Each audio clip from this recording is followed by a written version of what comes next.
we live in such a noisy world. All of us have something coming at us all the time. We've got our phones, we've got computers, people, our lives are busy, our lives are full. And one of the most powerful things that I have found in my life is the power of being still and finding that quiet space, that quiet time to give myself to connect and to go within.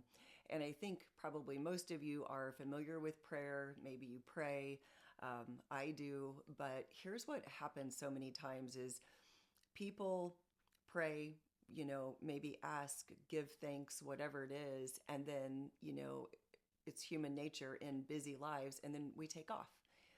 And I think the opposite of that, is us like always doing the talking. To me, the more you've got so much more power in just being still and listening. And when is the last time that you paused to listen to see what you have going inside of you? And to me, that's God. I talk about, we have an internal guidance, and that's what I consider mine.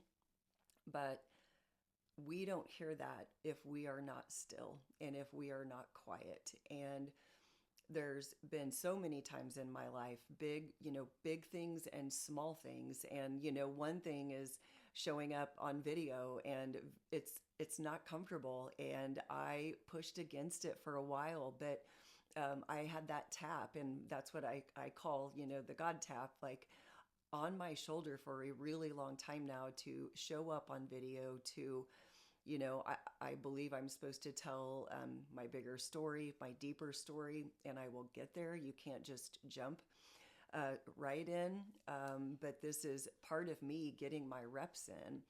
And so I want to challenge you because, again, I have felt the tap for small decisions in my life and big decisions in my life, but I really don't think we hear those if we don't ever be quiet and just be in stillness. And the one exercise that I use for that is even journaling.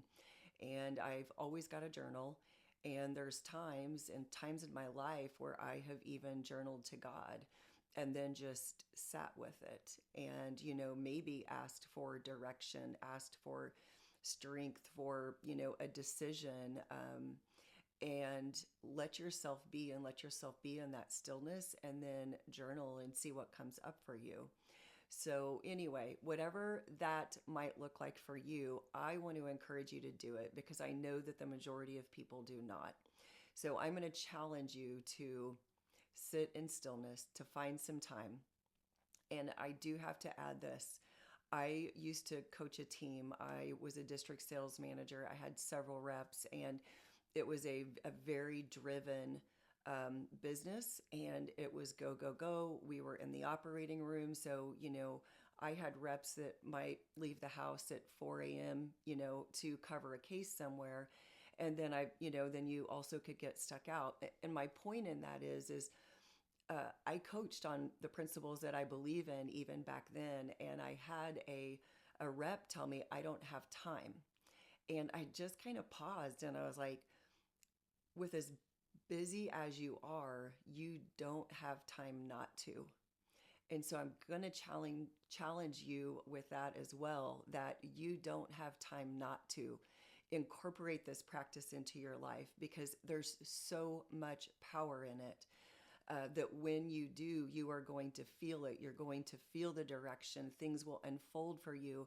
And when you listen and then you take the direction that you have that feeling, you have a knowing, is what I call that you are supposed to do something, whatever it is, you will feel that. And then when you do it, things are going to open up and unfold for you.